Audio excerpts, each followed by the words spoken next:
राधे राधे दोस्तों, आज हम आपको माता महिषासुरमर्दिनी की एक ऐसी अद्भुत कथा सुनाने जा रही हूँ जो हमें यह सिखाती है कि चाहे अधर्म कितना भी शक्तिशाली क्यों न हो जाए, अंत में विजय धर्म और सत्य की ही होती है।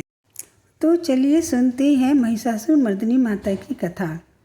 प्राचीन काल में महिषासुर नाम का एक असुर था। वह बहुत बलवान और महत्वाकांक्षी था।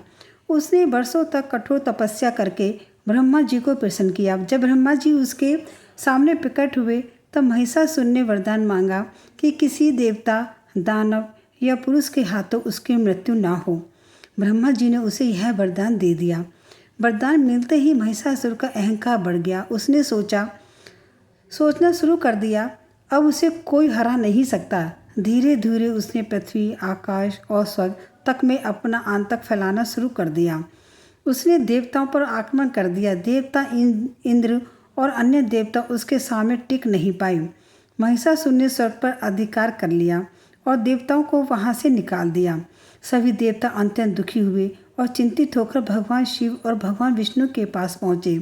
देवताओं की पीड़ा सुनकर भगवान शिव, भगवान विष्णु और सभी देवताओं के शरीर में एक दिव्य तेज प्रकट हुआ। उन सभी तेजों के मिलने से एक दिव्य देवी का जन्म हुआ। उनका स्वरूप अत्यंत तेजस्वी और अद्भुत था। सभी देवताओं ने उन्हें अपने दिव्य अस्त्र शस्त्र भेंट किए। शिवजी जी ने त्रिशूल दिया, विष्णु जी ने सुदर्शन चक्र दिया, इंद्र ने वज्र दिया और हिमालय ने उन्हें सिंह प्रदान किया। इस प्रकार देवी दुर्गा सिंह पर सवार होकर महिषासुर का अंत करने के लिए तैयार हुई।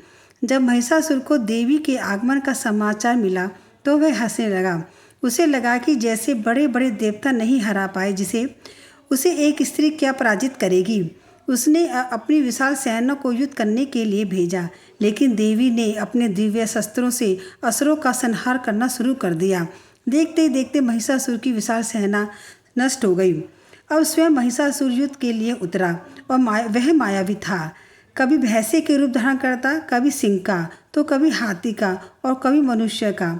वह बार बार अपना रूप बदलकर देवी को भ्रमित करने का प्रयास करता रहा, लेकिन देवी उसकी हर चाल को समझ रही थी। युद्ध कई दिनों तक चलता रहा। देवता आकाश में यह अद्भुत दृश्य देख रहे थे। अतः वह समय आया जब महिषासुर भैंसे के रूप में देवी पर आक्रमण करने के लिए दौड़ा।